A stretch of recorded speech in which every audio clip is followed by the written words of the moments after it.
तो इस कहानी की शुरुआत में हम एक लड़के को देखते हैं जो एक बर्ड का पीछा कर रहा होता है। तभी वो अपने ग्रैंडफादर से उस बर्ड को मारने को कहता है ताकि उनके रात के डिनर का इंतजाम हो सके। जिस पर उस बच्चे के ग्रैंडफादर एक हथियार उठाकर उस बर्ड की तरफ फेंकते हैं, जिससे वो बर्ड मारा जाता है और उस पहाड़ से नीचे गिरने लगता है। लेकिन सही टाइम पर वो बच्चा उस बर्ड को पकड़ लेता है। जिसके बाद वो लोग घर पर जाते हैं, जहां पर पर्सिवल के ग्रैंडफादर पर्सिवल को उस बर्ड को खाने के लिए तैयार करने को कहते हैं। जिस पर पर्सिवल एक झटके में उस बर्ड को तैयार कर देता है और वो लोग खूब मजे से उस बर्ड के मीट को एंजॉय करते हैं। इसी बीच हम उस बर्ड पर एक अजीब तरह का मार्क देखते हैं जो कोई बुरे संकेत की तरफ इशारा कर रहा था। और खाना खाने के बाद पर्सिवल अपने ग्रैंडफादर के साथ ट्रेनिंग करने लग जाता है, जहां पर वो अपने ग्रैंडफादर से फाइट करता है। जहां पर पर्सिवल के ग्रैंडफादर काफी मेहनत करने के बाद पर्सिवल को उस लड़ाई में हराने में कामयाब हो जाते हैं। पर दूसरी तरफ पर्सिवल को खुद पर बहुत ज्यादा प्राउड महसूस हो रहा था, क्योंकि उसने इस बार अपने ग्रैंडफादर को काफी अच्छी टक्कर दी थी। जिसके बाद पर्सिवल के ग्रैंडफादर वहां से बर्तन धोने के लिए निकल जाते हैं। पर दूसरी तरफ पर्सिवल अभी भी अपने उस फाइट को सेलिब्रेट कर रहा होता है। इसी बीच पर्सिवल के ग्रैंडफादर को लग रहा होता है कि वो कुछ भूल रहे हैं। तभी उन्हें याद आता है कि पर्सिवल का बर्थडे काफी करीब आ गया है। जिस पर वो सब काम वाम छोड़कर पर्सिवल के पास जाते हैं जो सुसु कर रहा था। तभी ग्रैंडफादर पर्सिवल से पूछते हैं कि कल उसका बर्थडे है, पर इसके बावजूद भी पर्सिवल अपने बर्थडे के लिए एक्साइटेड नहीं है। जिस पर पर्सिवल अपने ग्रैंडफादर से कहता है कि उसे पता है कि कल उसका बर्थडे है और वो कल 16 साल का हो जाएगा, जिसका मतलब यह था कि वो कल से बियर पी सकता है। और पर्सिवल के ऐसे माइंडसेट को देखकर उसके ग्रैंडफादर बहुत हैरान होते हैं। तभी पर्सिवल के ग्रैंडफादर उसे एक हिल के टॉप पर ले जाते हैं और उसे दुनिया घूमने को कहते हैं ताकि पर्सिवल वन पीस को ढूंढ सके, जिसे पर्सिवल पूरी दुनिया में बहुत फेमस हो जाएगा। पर पर्सिवल को इन सब कामों में कोई इंटरेस्ट नहीं होता है, वो बस अपनी नॉर्मल लाइफ से खुश था। जिसके बाद रात में डिनर करते समय पर्सिवल के ग्रैंडफादर पर्सिवल को उसके फादर के बारे में बताते हैं, जो 16 साल की एज में ही एक एडवेंचर बन गए थे। इसलिए वो पर्सिवल को भी एक एडवेंचर बनने को कहते हैं। पर पर्सिवल अपने ग्रैंडफादर की बातों को रिएक्ट कर देता है, क्योंकि वो बस अपनी पूरी लाइफ अपने ग्रैंडफादर के साथ बिताना चाहता था। फिर डिनर करने के बाद पर्सिवल माउंटेन की चोटी पर जाता है और तारों को देखने लगता है और सोचने लगता है कि क्या उसे उसके ग्रैंडफादर की बात मानकर दुनिया घूमना चाहिए या नहीं। लेकिन फिर वो अपने उस प्लान को ड्रॉप कर देता है, क्योंकि वो अपनी इस लाइफ से खुश था, क्योंकि उसके ग्रैंडफादर उसके साथ थे। और ऐसे ही पर्सिवल को नींद आ जाती है और जब पर्सिवल की नींद खुलती है तो उसे एक आदमी दिखाई देता है जो एक उड़ती हुई बोट पर सवार था। तभी वो नाइट पर्सिवल से वर्गिस नाम के एक आदमी के बारे में पूछता है जो अपने ग्रैंडसन के साथ रहता था। जिस पर पर्सिवल उस आदमी से कहता है कि वो उसके ग्रैंडफादर हैं, लेकिन आपको उनसे क्या काम है। जिस पर वो नाइट पर्सिवल को बताता है कि वो वर्गिस का दोस्त है, क्योंकि वो दोनों एक ही हॉली नाइट ग्रुप में थे। जिस पर पर्सिवल बिना ज़्यादा सवाल जवाब किए उस आदमी को उसके ग्रैंडफादर की लोकेशन के बारे में बता देता है जो सब्जियां काट रहे थे। जिस पर वो नाइट वहां के लिए निकल जाता है और पर्सिवल उस उड़ती हुई बोट को चेक करने लगता है। लेकिन कुछ देर बाद पर्सिवल को एहसास होता है कि उसने कोई गड़बड़ कर दी है, क्योंकि उसे उस नाइट पर शक होने लगा था, क्योंकि वो नाइट आर्मर और हथियार के साथ आया था। इसलिए वो जल्दी से अपने ग्रैंडफादर की मदद करने के लिए जाता है। इसी बीच हम वर्गिस को देखते हैं जो सब्जियां काट रहा होता है। तभी वो नाइट वर्गिस को आवाज लगाता है और उस पर एक अटैक करता है, पर वर्गिस सही टाइम पर उस अटैक को डॉज कर लेता है और उस नाइट से लड़ने लगता है, जहां पर वो दोनों एक दूसरे को बराबरी की टक्कर दे रहे होते हैं। लेकिन कुछ देर बाद वो नाइट वर्गिस पर भारी पड़ने लग जाता है और उसे बुरी तरह घायल कर देता है। लेकिन तभी वहां पर पर्सिवल पहुंच जाता है और उस नाइट को उसके ग्रैंडफादर से दूर रहने को कहता है।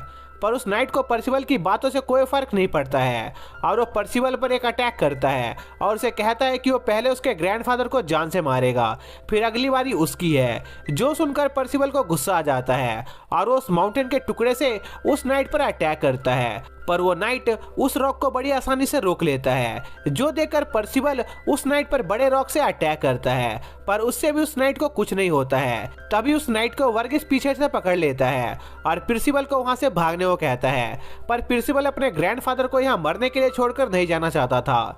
लेकिन तभी वो नाइट वर्गीस पर कई सारे अटैक करता है, जिससे वर्गीस की मरने जैसी हालत हो जाती है। साथ ही वो पर्सिवल पर भी एक जानलेवा हमला करता है, पर पर्सिवल अभी भी अपने पैरों पर खड़ा होता है और उस नाइट को एक पंच मारता है, पर उससे उस नाइट को कुछ नहीं होता है क्योंकि पर्सिवल बहुत कमजोर हो गया था। तभी वो नाइट पर्सिवल पर एक अटैक करके उसे दूर उड़ा देता है, जिससे पर्सिवल कुछ ही देर में मरने वाला होता है। तभी वर्गीस उस नाइट से पूछता है कि आखिर वो इतने लंबे समय बाद उन्हें मारने क्यों आया है, जिस पर वो नाइट बताता है कि कुछ दिनों पहले एक भविष्यवाणी हुई थी कि 4 अपोकलिप्स नाइट किंग आर्थर के डाउनफॉल का कारण बनेंगे। लेकिन उन्हें बात पता नहीं थी कि वो 4 नाइट कौन से हैं, इसलिए वो सभी नाइट्स को मार रहे हैं ताकि कोई भी नाइट जिंदा न बचे। जिसके बाद उस नाइट को लगता है कि वर्गीस और पर्सिवल को उसने इतना ज्यादा घायल कर दिया है कि वो जिंदा नहीं बच पाएंगे, इसलिए वो वहां से चला जाता है। और उस नाइट के जाने के बाद हम देखते हैं कि पर्सिवल वापस से ठीक हो गया था और उसके सारे घाव भी भर गए थे,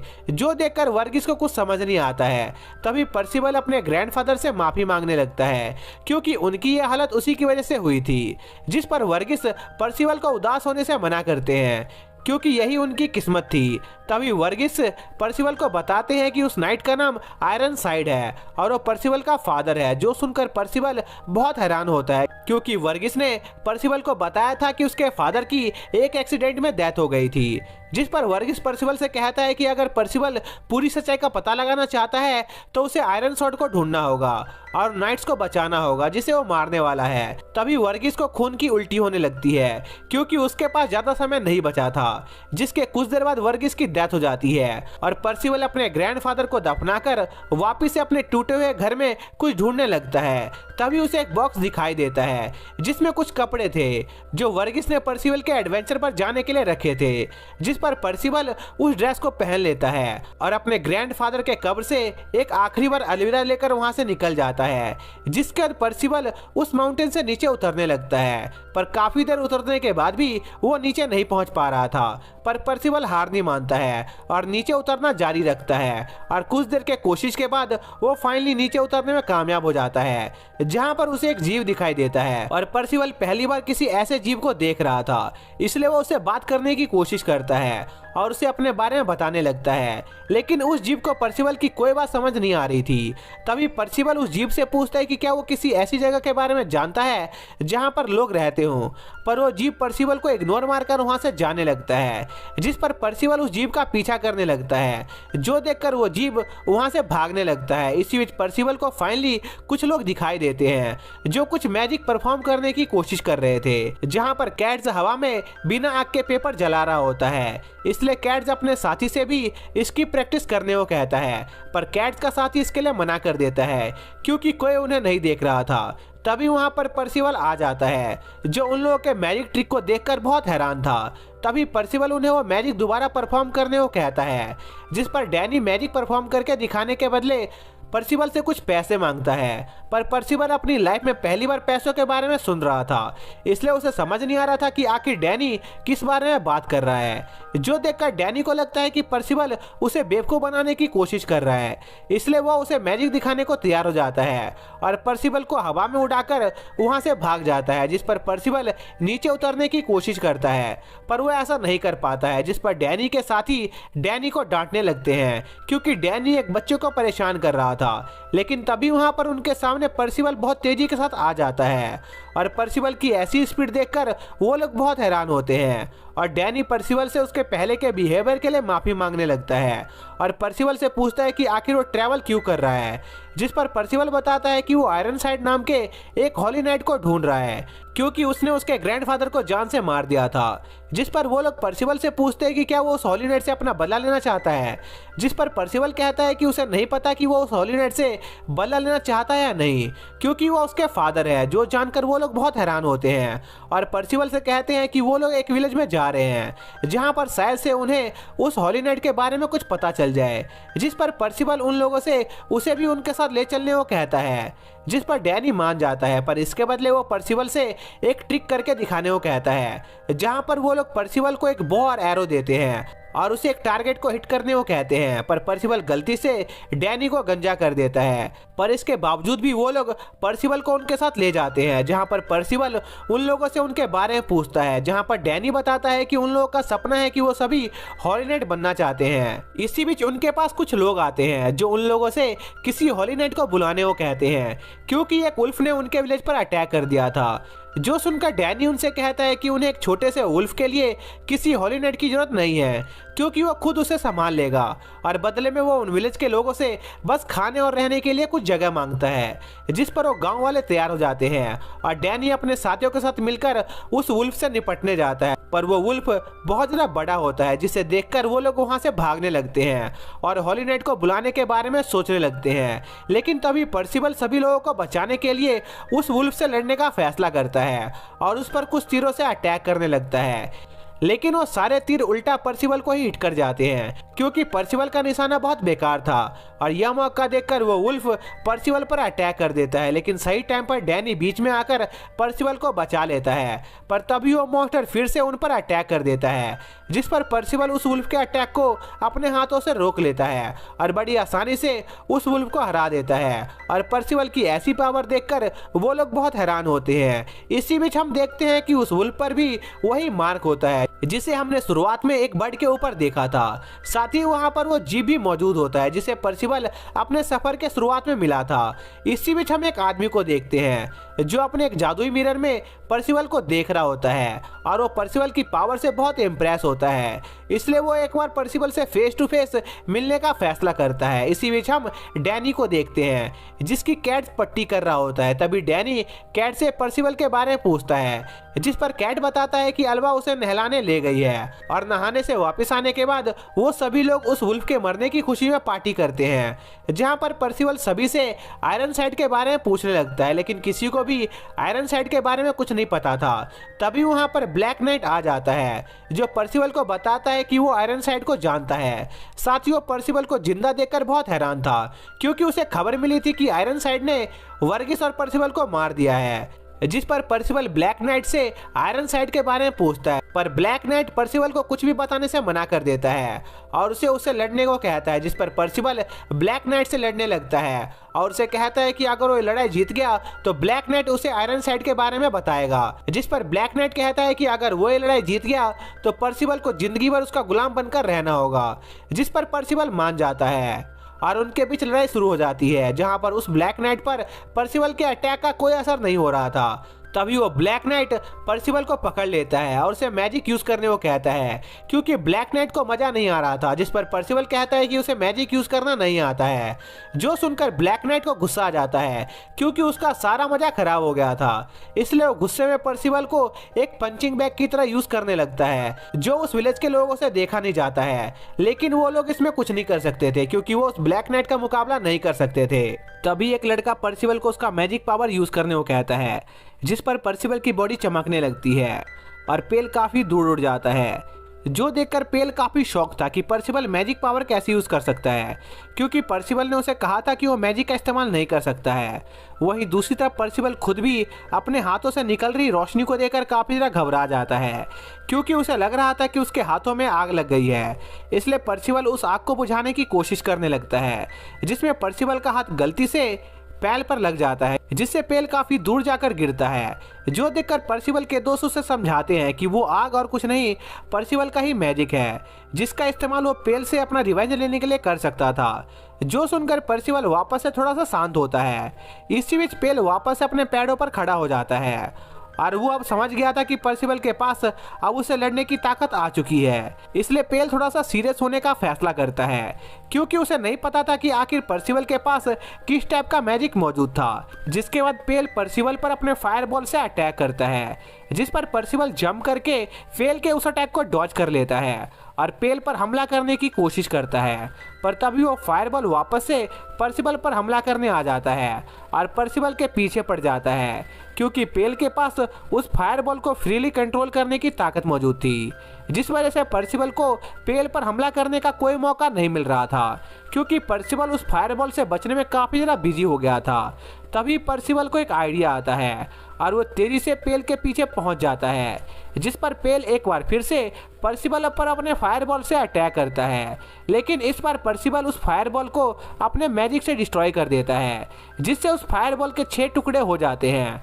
पर तभी पेल अपने फायरबॉल के उन टुकड़ों का इस्तेमाल करके परसिवल पर हमला करता है, जिस पर परसिवल की बॉडी जलने लगती है और पेल की फायरबॉल तब तक जलती रहती थी जब तक कि उसका ओपोनेंट पूरी तरह से जलकर राख में न बदल जाए, जिस पर पेल परसिवल को हार मानकर उसके सामने सरेंडर करने को कहता है। पर इतनी बुरी हालत में होने के बावजूद भी परसिवल पेल के सामने सरेंडर करने से मना कर देता है और अपनी पूरी बॉडी को अपने मैजिक से कवर करके खुद को उस आग से जलने से बचाने की कोशिश करने लगता है, जो देखकर पेल परसिवल से काफी ज्यादा इंप्रेस होता है, क्योंकि परसिवल को उसका मैजिक अनलॉक किए बस कुछ ही समय हुआ था। लेकिन इसके बावजूद भी परसिवल का उसके मैजिक के ऊपर काफी ज्यादा अच्छा कंट्रोल था, पर अब तक काफी ज्यादा देर हो चुकी थी, क्योंकि पेल की आग की वजह से परसिवल की बॉडी काफी हद तक जल चुकी थी। इसलिए पेल परसिवल को एक आखिरी बार उसके सामने सरेंडर करने का ऑफर देता है, पर परसिवल पेल के उस ऑफर को रिजेक्ट कर देता है और अपनी जिद पर अड़ा रहता है। तभी हम देखते हैं कि परसिवल अपने मैजिक की मदद से अपने छोटे छोटे मिनिएचर फॉर्म में बनकर उनसे पेल पर हमला करवा देता है और परसिवल की एक छोटी कॉपी छोटे होने के बावजूद भी काफी ज्यादा पावरफुल थी, जो पेल को ओवर पावर करके उससे उसके मैजिक को डीएक्टिवेट करवा देते हैं, जिससे परसिवल उस आग से आजाद हो जाता है। पर क्योंकि परसिवल की बॉडी पेल की आग की वजह से काफी ज्यादा जल गई थी, इसलिए पेल को यकीन था कि परसिवल जरूर मारा जाएगा। पर तभी पेल की आंखें खुली की खुली रह जाती है, क्योंकि पेल की आंखों के सामने ही परसिवल की बॉडी अपने आप हील होना शुरू हो गई थी, जो देखकर पेल काफी ज्यादा शॉक था, क्योंकि उसने आज से पहले ऐसा कोई मैजिक नहीं देखा था जो उसके यूजर की बॉडी को हील भी कर सकता था। इसलिए पेल ये जानने के लिए काफी ज्यादा एक्साइटेड होने लगता है कि आखिर परसिवल के पास किस तरह का मैजिक मौजूद है। तभी पेल को एहसास होता है कि शायद से परसिवल के पास लेजेंडरी हीरो रैंक का मैजिक मौजूद है, जो कि काफी ज्यादा रेयर टाइप के मैजिक हुआ करते हैं, जिन्हें 1 लाख में से सिर्फ एक ही आदमी जागा पाता है। जो जानकर पेल को इस बात पर यकीन हो जाता है कि परसिवल जरूर उन 4 नाइट्स ऑफ एपोकलिप्स में से एक नाइट है। और पेल को यह भी बात पता होती है कि अगर दूसरे नाइट को जब परसिवल के मैजिक टाइप के बारे में पता चलेगा तो वो लोग परसिवल को पकड़ने जरूर आएंगे। लेकिन पेल खुद परसिवल को पकड़ना चाहता था, और पेल जब ये सब सोच ही रहा होता है तभी परसिवल पेल को एक जोरदार मुक्का मारता है, जिससे पेल काफी दूर जाकर गिरता है। जो देखकर पेल परसिवल की काफी ज्यादा तारीफ करता है, क्योंकि एक न्यू मैजिक यूजर होने के बावजूद भी परसिवल का उसके मैजिक के ऊपर काफी ज्यादा एडवांस कंट्रोल था। और पेल से अपनी तारीफ सुनकर परसिवल थोड़ा शर्माने लगता है। पर तभी पेल परसिवल से कहता है कि भले ही परसिवल के पास एक यूनिक मैजिक टाइप मौजूद क्यों ना हो, पर इसके बावजूद भी परसिवल उसे नहीं हरा सकता है, क्योंकि उसके पास काफी ज्यादा एक्सपीरियंस है। जो कहने के साथ ही पेल सिर्फ अपनी आधी ताकत का यूज करके खुद को उन सभी छोटे परसिवल के क्लोन से आजाद करवा लेता है और परसिवल की तरफ अपनी फुल पावर के साथ हमला करने के लिए आगे बढ़ने लगता है। जो देखकर डैनी बीच में परसिवल की मदद करने आ जाता है और अपने फ्लोटिंग मैजिक का यूज करके पेल को हवा में उड़ा देता है, क्योंकि डैनी जानता था कि परसिवल अभी एक फुल पावर नाइट का सामना करने जितना ताकतवर नहीं है। इसलिए डैनी पेल का ध्यान भटकाने का फैसला करता है ताकि परसिवल को वहां से भागने के लिए थोड़ा सा समय मिल सके। पर परसिवल वहां से भागने से साफ इनकार कर देता है, क्योंकि परसिवल पेल से आयरन साइड का पता पूछना चाहता था। इसी बीच पेल का दिमाग खराब होने लगता है और वो अपनी काफी सारी पावर को एक साथ रिलीज कर देता है, जिससे वहां पर एक बड़ा फायरबॉल क्रिएट हो जाता है और डैनी उस अटैक से घायल हो जाता है। जो देखकर पेल को थोड़ा दुख होता है, क्योंकि वो एक ईमानदार नाइट था जो आम लोगों को चोट नहीं पहुंचाता था। लेकिन डैनी ने उसके और परसिवल की लड़ाई के बीच में आकर काफी बड़ी गलती कर दी थी, इसलिए उसके पास डैनी पर अटैक करने के अलावा और कोई चारा नहीं था। जिसके बाद पेल डैनी और परसिवल को मारने के लिए उनकी तरफ बढ़ने लगता है, पर तभी उनके बीच वही क्रिएचर आ जाता है जिसे परसिवल की मुलाकात यहाँ आने से पहले हुई थी। और उस क्रिएचर को वहां पर देखकर पेल भी थोड़ा कंफ्यूज हो जाता है। तभी वो क्रिएचर अपनी पॉकेट से एक स्टोन निकालता है, जिसकी वजह से परसिवल और डैनी एक ड्रैगन के बोन के ऊपर टेलीपोर्ट हो जाते हैं, जो कि डैनी के विलेज से 50 किलोमीटर दूर था। जिस पर परसिवल वापस से डैनी के विलेज जाने की जिद करने लगता है ताकि वो पेल से आयरन साइड का पता पूछ सके। पर वो क्रिएचर पर्सिबल को ऐसा करने से मना करता है क्योंकि ये एक काफी बड़ी बेवकूफ़ी थी, क्योंकि पेल उस विलेज में पर्सिबल को ढूंढते हुए ही वहां पर आया था। इसलिए अब जब पर्सिबल वहां मौजूद नहीं था तो इसका मतलब यह था कि पेल जल्द ही उस विलेज को अकेला छोड़कर पर्सिबल की तलाश में वहां से निकल जाएगा। इसी में डैनी काफी ज्यादा कंफ्यूज होता है कि आखिर पेल है कौन और वो पर्सिबल के पीछे क्यों पड़ा हुआ है, जिस पर वो क्रिएचर डैनी को बताता है कि पेल असल में ईविल किंग के लिए काम करता है, जो कि ईविल किंग के कुछ खास नाइट में से एक था जिनका काम 4 नाइट्स ऑफ अपोकलिप्स को ढूंढकर मिटा देने का था। साथ ही वो फॉक्स डैनी को बताता है कि असल में उसे फ्यूचर से पास्ट में भेजा गया है ताकि वो 4 नाइट्स ऑफ अपोकलिप्स को पहले ढूंढकर उन्हें किंग ऑर्थर से बचा सके। और 4 नाइट्स ऑफ अपोकलिप्स के चारों मेंबर का नाम रैथ वॉर डेथ और शूटर होता है। और अब तक वो फॉक्स सिर्फ पर्सिबल को ही ढूंढने में कामयाब हो पाया था, जो कि डेथ नाइट था। इसी दौरान हम हॉली नाइट के बेस का सीन देखते हैं जहां पर सभी नाइट इकट्ठा हुए थे ताकि वो लोग एक दूसरे के साथ 4 नाइट्स ऑफ अपोकलिप्स के ऊपर इकट्ठा की गई सारी इन्फॉर्मेशन को शेयर कर सके। इसी दौरान वहां पर पेल भी आ जाता है और वो लोग अपनी मीटिंग स्टार्ट कर देते हैं, जहां पर हमें पता चलता है कि असल में किंग ऑर्थर ने अपने 4 नाइट्स ऑफ अपोकलिप्स की खोज कई सालों पहले ही शुरू कर दी थी। इसका मतलब यह था कि अभी वो सभी 4 नाइट्स ऑफ अपोकलिप्स छोटे से बच्चे थे जिन्हें पकड़ना काफी ज्यादा आसान होने वाला था।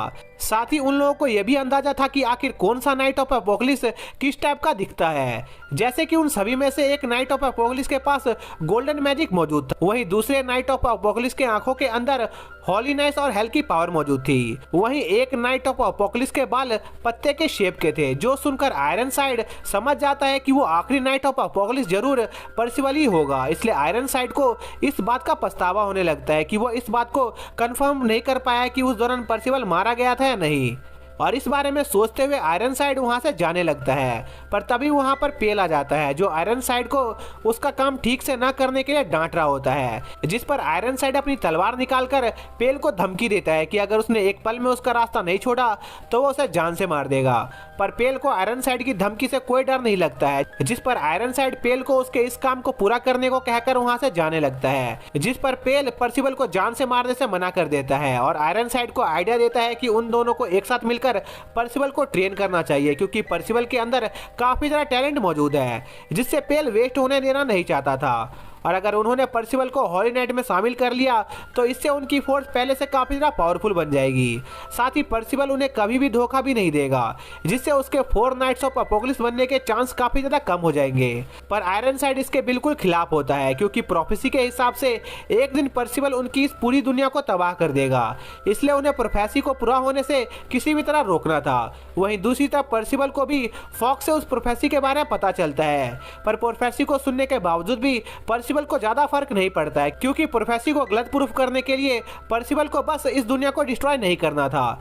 पर फॉक्स को पता था कि प्रोफेसी को इतनी आसानी से चेंज नहीं किया जा सकता है, इसलिए वो पर्सिबल को उसके साथ चलने को कहता है। पर पर्सिबल उस फॉक्स के साथ जाना नहीं चाहता था, क्योंकि वो आयरनसाइड को ढूंढना चाहता था, जिस पर वो फॉक्स पर्सिबल को बताता है कि आयरनसाइड और दूसरे सभी नाइट्स कैमलॉट में मौजूद है। जो सुनकर डैनी को लगता है कि वो फॉक्स झूठ बोल रहा है, क्योंकि कैमलॉट 16 साल पहले डिस्ट्रॉय हो गया था, जिस पर वो फॉक्स कहता है कि उनकी बात पूरी तरह से गलत नहीं है, क्योंकि कैमलॉट 16 साल पहले हुई लड़ाई के बाद से एक अलग ही जगह पर एग्जिस्ट करता था, जहां पर जाने के लिए उन्हें पहले लियोनस किंगडम से गुजरना था। और लियोनस किंगडम का नाम सुनते ही पर्सिबल एकदम से उस फॉक्स के साथ जाने को तैयार हो जाता है और वो लोग अपनी जर्नी स्टार्ट कर देते हैं, जहां पर रास्ते में पर्सिबल को भूख लगने लगती है, इसलिए वो रुककर किसी चीज का शिकार करने का फैसला करता है। पर डैनी को याद आता है कि पर्सिबल को शिकार करना नहीं आता था, इसलिए वो पर्सिबल से उसके हथियार ले लेता है, जिस पर पर्सिबल वहां मौजूद जंगल में घूमने चला जाता है और डैनी उनके लिए शिकार पकड़ने की कोशिश करने लगता है।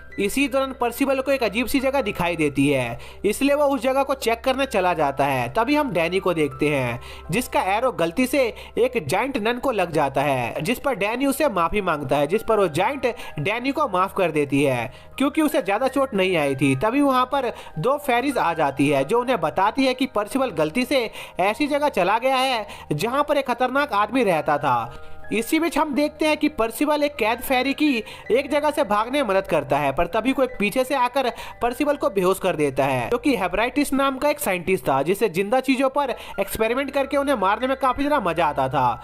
और इस बार उसका शिकार पर्सिबल था, जिसके साथ ही यह पार्ट यहीं पर खत्म हो जाता है। तो इस पार्ट की शुरुआत में हम देखते हैं कि मैड हर्बल पीछे से पर्सिवल की बॉडी में कोई सीरम इंजेक्ट कर देता है, जिससे पर्सिवल बेहोश हो जाता है। और मैड हर्बल एक पागल साइंटिस्ट होता है जिसे जिंदा चीजों पर एक्सपेरिमेंट करना काफी ज्यादा पसंद था, और इस बार उसका टारगेट पर्सिवल था। इसी दौरान हम डैनी को देखते हैं जो उस जाइंट नन के साथ अभी भी पूरे जंगल में पर्सिवल को ढूंढ रहा होता है, लेकिन काफी देर तक ढूंढने के बाद भी उन्हें पर्सिवल कहीं नहीं मिल रहा होता है। जिस पर वो दोनों फेरीज डैनी को पर्सिवल को ढूंढने की उम्मीद छोड़ देने को कहते हैं, क्योंकि उन्हें लग रहा था कि अब तक मैड हर्बल ने पर्सिवल को पकड़ लिया होगा। इसलिए वो लोग अपनी छानबीन को और ज्यादा तेज कर देते हैं ताकि वो पर्सिवल को कुछ भी होने से पहले ढूंढ सके।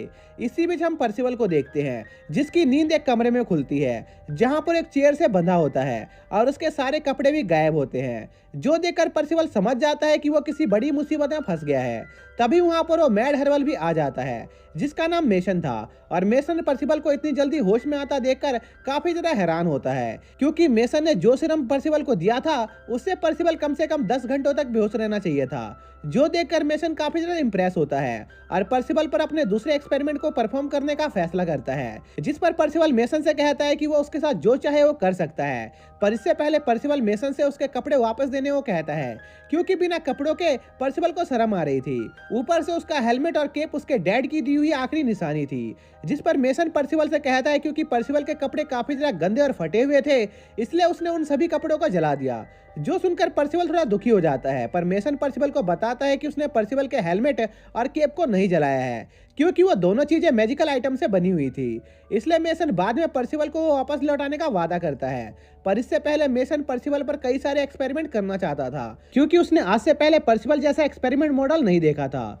जो कहने के साथ ही मेसन पर्सिवल पर अपने एक और सीरम का यूज करता है और वहां पर 1 घंटे बाद आने का फैसला करता है, क्योंकि उस सीरम का असर होने में लगभग 1 घंटे का समय लगता था। पर उस सीरम को देने के कुछ सेकंड के अंदर ही पर्सिवल के बाल अचानक से कई मीटर लंबे हो जाते हैं, जो देखकर पर्सिवल को काफी गुस्सा आ रहा होता है, क्योंकि वो अब अपना हेलमेट नहीं पहन सकता था। पर मेसन का ध्यान इस बात पर होता है कि आखिर वो इस सीरम का यूज करके प्लांट्स को कैसे जल्दी उगा सकता था, क्योंकि उसका सीरम काफी हद तक सही काम कर रहा था। जिस पर पर्सिवल मेसन को बुरा भला कहने लगता है, क्योंकि पर्सिवल को लग रहा था कि मेसन एक बुरा आदमी है जो उस फेरी के साथ भी यही सारे एक्सपेरिमेंट कर रहा था जिसकी जान पर्सिवल ने बचाई थी। पर मेसन पर्सिवल को बताता है कि वो उसे गलत समझ रहा है, क्योंकि उस फेरी ने असल में उस पर पहले हमला किया था, इसलिए मेसन ने उस फेरी को मजा चखाने के लिए उसे बांध दिया था। जो सुनकर पर्सिवल को लगता है कि शायद से वो मेसन के बारे में जैसा सोच रहा था वो वैसा आदमी नहीं है। पर इसके बावजूद भी पर्सिवल मेसन को उसकी पर्सनैलिटी और हरकतों को सुधारने को कहता है, क्योंकि उसकी वजह से दूसरे लोगों को काफी ज्यादा दिक्कत होती है। जो सुनकर मेसन को अपनी बड़ी बहन की याद आ जाती है, क्योंकि वो भी मेसन से यही बात कहा करती थी, और मेसन की सिस्टर कोई और नहीं बल्कि वही जाइंट नन होती है। और वो लोग अभी एक बड़े से ट्री मॉन्स्टर से बच के भाग रहे होते हैं। तभी डैनी उस मॉन्स्टर से बचने के लिए एक पहाड़ पर चढ़ने लगता है, जो देखकर वो दोनों फेरीज मेसन को गालियां देने लगते हैं, क्योंकि उस फॉरेस्ट के अंदर उस टाइप के म्यूटेड मॉन्स्टर मेसन की वजह से ही क्रिएट हुए थे। जो सुनकर उस जाइंट नन को गुस्सा आने लगता है, क्योंकि जाइंट नन जानती थी कि उसका भाई कभी भी ऐसी हरकत नहीं कर सकता है। इसी दौरान हम पर्सिवल को देखते हैं जो मेसन को समझाने की कोशिश कर रहा होता है कि उसे काफी जरूरी काम है, इसलिए वो उसे जाने दे। जिस पर मेसन पर्सिवल को छोड़ने के लिए तैयार हो जाता है। पर इससे पहले मेसन पर्सिवल पर अपने सारे एक्सपेरिमेंट खत्म करना चाहता था, क्योंकि ये उसकी रिसर्च के लिए काफी ज्यादा इंपॉर्टेंट था। इसलिए मेसन पर्सिवल को शांति से उसके एक्सपेरिमेंट में उसका साथ देने को कहता है, नहीं तो हो सकता था कि सीरम के ओवरडोज से पर्सिवल की जान चली जाए। जिस पर पर्सिवल कंफ्यूज होता है कि आखिर जब मेसन सच्ची में लोगों की मदद ही करना चाहता है तो आखिर वो इस तरह का तरीका क्यों आजमा रहा है। जिस पर मेसन पर्सिवल को इसका जवाब देने के लिए पीछे मुड़ता है, पर मेसन देखता है कि पर्सिवल वहां नहीं होता है, क्योंकि पर्सिवल ने खुद को उन रस्सियों से आजाद कर लिया था और वो अपना हेलमेट और केप पहनकर वहां से निकलने की तैयारी में होता है, क्योंकि पर्सिवल काफी ज्यादा जल्दी में था। पर पर्सिवल का हेलमेट उसके सर में फिट नहीं हो रहा होता है, क्योंकि पर्सिवल के बाल काफी ज्यादा बड़े हो गए थे। वहीं दूसरी तरफ मेसन अपने हाथ से इतने ज्यादा अच्छे एक्सपेरिमेंट मॉडल को नहीं जाने देना चाहता था, इसलिए मेसन अपनी 2 मैजिकल स्वॉर्ड की मदद से पर्सिवल को बिना मारे उसे वहीं पर रोकने का फैसला करता है। पर पर्सिवल मेसन के अटैक को रोक लेता है और उसे कहता है कि अगर मेसन चाहे तो पर्सिवल उसकी प्रॉब्लम को सॉल्व करने में उसकी मदद कर सकता है। पर मेसन किसी अनजान आदमी से कोई मदद नहीं लेना चाहता था, क्योंकि उसे बस अपने एक्सपेरिमेंट के लिए एक गुनिया पीक चाहिए थी ताकि वो अपने रिसर्च को पूरा करके गौर को बचा सके। इसलिए मेसन पर्सिवल पर अटैक करना जारी रखता है और उसे ओवर पावर कर देता है, जिससे पर्सिवल नीचे गिर जाता है और मेसन पर्सिवल को वापस बांधने के बारे में सोचने लगता है। पर तभी पर्सिबल का हेलमेट उड़कर सीधे मेशन के मुंह पर लगता है, जिससे मेशन पीछे उड़ जाता है और उस टेबल पर जाकर गिरता है जिस पर वो एक्सपेरिमेंट कर रहा था, जिससे मेशन का वो ड्रग गिरकर डिस्ट्रॉय होने वाला होता है, जिसे मेशन ने काफी लंबे समय के रिसर्च के बाद तैयार किया था। पर पर्सिबल उस ड्रग को गिरने से बचा लेता है और पर्सिबल के हाथ में उस ड्रग को देखकर मेशन काफी ज्यादा डर जाता है और पर्सिबल को उस ड्रग के बदले छोड़ने के लिए तैयार हो जाता है और पर्सिबल को बस चुपचाप उस ड्रग को उसे वापस देने को कहता है। तभी पर्सिबल को याद आता है कि मेशन को अभी भी उस ड्रग को टेस्ट करना बाकी है, इसलिए पर्सिबल खुद वो ड्रग पी लेता है, जो देखकर मेशन काफी ज्यादा शॉक होता है क्योंकि पर्सिबल ने यह जानते हुए भी उस ड्रग को पी लिया था कि उससे उसकी जान जा सकती थी। तभी पर्सिबल को काफी ज्यादा दर्द होने लगता है और वो जमीन पर गिर जाता है, जो देखकर मेशन को लगता है कि उसका एक्सपेरिमेंट एक बार फिर से फेल हो गया है। पर तभी पर्सिबल वापस अपने पैरों पर खड़ा हो जाता है और उस ड्रग की वजह से पर्सिबल पहले से काफी ज्यादा एनर्जेटिक महसूस कर रहा था और पर्सिबल उस घर से बाहर जाकर जोर जोर से चिल्लाने लगता है, जो आवाज वो जाइंट नैन और डैनी भी सुन पाते हैं, जिससे वो समझ जाते हैं कि पर्सिबल बिल्कुल ठीक है और वो लोग उस आवाज की दिशा में बढ़ने लगते हैं। इसी बीच मेसन पर्सिबल से पूछता है कि आखिर पर्सिबल ने बिना किसी हिचकिचाहट के उस ड्रग को कैसे पी लिया, क्योंकि इससे उसकी जान भी जा सकती थी। जिस पर पर्सिबल मेसन से कहता है कि वो बस मेसन की मदद करना चाहता था, क्योंकि पर्सिबल समझ गया था कि मेसन ये सब जॉर्ज फॉरेस्ट को बचाने के लिए कर रहा है और वैसे भी उस ड्रग को पीने के बाद भी उसके हाथ पैर बिल्कुल सही सलामत थे, इसलिए पर्सिबल मेसन को उसकी चिंता बंद करने को कहता है। तभी मेसन भी अचानक से उस ड्रग को पी लेता है, जिससे उसकी बॉडी में काफी ज्यादा दर्द होने लगता है और मेसन वहीं पर बेहोश हो जाता है। तभी वहां पर पर्सिबल के साथी उन्हें ढूंढते हुए वहां पर पहुंच जाते हैं, जहां पर पर्सिबल उनसे मेसन को बचाने में उसकी मदद करने को कहता है। पर फेरिस मेसन की मदद नहीं करना चाहते थे, क्योंकि उन्हें लगता था कि मेसन एक बुरा इंसान है। जिस पर पर्सिबल उन्हें मेसन का असली मकसद बताने की कोशिश करने लगता है। पर तभी मेसन बेहोशी की हालत में अपनी मास्टर की कहानी दोहराने लगता है, जहां पर हमें पता चलता है कि मेसन के मास्टर का नाम ऑडो था, जो कि जॉर्ज फॉरेस्ट में ही रहते थे और वहां पर अपनी रिसर्च करने के लिए हर्ब्स कलेक्ट किया करते थे। इसी दौरान ऑडो की मुलाकात कुछ फेरिस से होती है, जिनकी साथी बीमार थी, जिस पर ऑडो उन फेरिस की मदद करता है और उनके साथ ही वहां पर रहना शुरू कर देता है। जिस दौरान ऑडो की मुलाकात एक जाइंट लड़की से होती है, जो अपने बच्चों के साथ उस फॉरेस्ट में रहती थी, जिस पर ऑडो उस जाइंट के बच्चों को अपने साथ पालने लगता है और उन्हें मेडिसिन के बारे में सिखाता है। लेकिन इसके कुछ सालों बाद ऑडो अचानक से कहीं पर गायब हो जाता है, जिसके बाद ऑडो की मुलाकात किसी से नहीं होती है। इसलिए मेसन इस फॉरेस्ट को बचाना चाहता था, क्योंकि यह फॉरेस्ट उसके मास्टर की आखिरी निशानी थी। तभी मेसन वापस से होश में आ जाता है और जल्दी से अपने ड्रग को पूरे फॉरेस्ट में फैलाकर उस फॉरेस्ट को बचाने के बारे में सोचने लगता है। इसी दौरान हम उसी फेरी को देखते हैं जिसे पर्सिबल ने आजाद किया था, जो ऑडो नाम के मॉन्स्टर की मदद से उस फॉरेस्ट को तबाह करके मेसन से अपना बदला लेना चाहती थी। इसी दौरान काफी सारे फेरीज एक साथ मिलकर मेसन पर पत्थरों से हमला करने लगते हैं, जिस पर पर्सिबल उन पत्थरों को वापस उन फेरीज पर फेंककर उन्हें समझाने की कोशिश करता है कि मेसन उनकी मदद करने की कोशिश कर रहा है। पर इससे पहले कि वो लोग उन फेरीज को समझा पाते, एक पर्पल फॉग पूरे गॉर्क फॉरेस्ट को कवर करने लगती है, जिससे उस फॉरेस्ट में मौजूद सभी क्रिएचर मरने लगते हैं, जो देखकर मेसन जल्द से जल्द अपने ड्रग को पूरे फॉरेस्ट में फैलाना चाह रहा होता है। पर पर्सिबल देखता है कि उन्होंने उस सारे ड्रग्स का यूज कर लिया था। पर मेसन को इस बात की चिंता नहीं थी, क्योंकि मेसन अपने मैजिक की मदद से एक बार बनाए हुए ड्रग की कई सारी कॉपीज बना सकता था, जिसकी मदद से मेसन उस पूरे फॉरेस्ट को डिस्ट्रॉय होने से बचा लेता है, जो देखकर वो सभी फेरीज भी काफी ज्यादा खुश होते हैं और मेसन उन सभी से अपनी अब तक की गई सभी गलतियों के लिए माफी मांगता है। तभी फॉक्स मेसन से पूछता है कि आखिर उस सब की शुरुआत कैसे हुई, पर मेसन को इस बारे में कुछ नहीं पता होता है। लेकिन मेसन ने यह बात गौर करी थी कि यह सब ऑडो के गायब होने के बाद से होना स्टार्ट हुआ था, जिस वजह से मेसन इस पॉइजन के ऊपर रिसर्च कर रहा था और मेसन को ऐसा लग रहा था कि इस पॉइजनस फॉग के पीछे जरूर किसी आदमी का हाथ है। तभी हम एक अजीब से क्रिएचर को एक केव से बाहर आते हुए देख पाते हैं, जो कि असल में ऑडो था, जिस पर मेसन ऑडो के पास जाने की कोशिश करता है, क्योंकि वो ऑडो को बचाना चाहता था। पर मेसन की सिस्टर उसे रोक लेती है, क्योंकि ऑडो अब एक मॉन्स्टर बन गया था। तभी ऑडो के मुंह से वही पॉइजनस गैस निकलती है, जिससे पूरा गॉर्क फॉरेस्ट फायर से डिस्ट्रॉय होने लगता है, जो देखकर मेसन ऑडो को रोकने की कोशिश करता है, पर ऑडो मेसन को पकड़कर उसे मारने की कोशिश करने लगता है, जो देखकर मेसन की सिस्टर मेसन को बचाने की कोशिश करती है, जिस पर ऑडो मेसन की सिस्टर पर अपने पॉइजन ब्रीथ से अटैक करता है, जिससे उसकी बॉडी काफी हद तक जल जाती है और हम समझ पाते हैं कि ऑडो की इस हालत के पीछे उसी फेरी का हाथ होता है, जिसे पर्सिबल ने बचाया था। जिसके साथ ही यह पार्ट यहीं पर खत्म हो जाता है।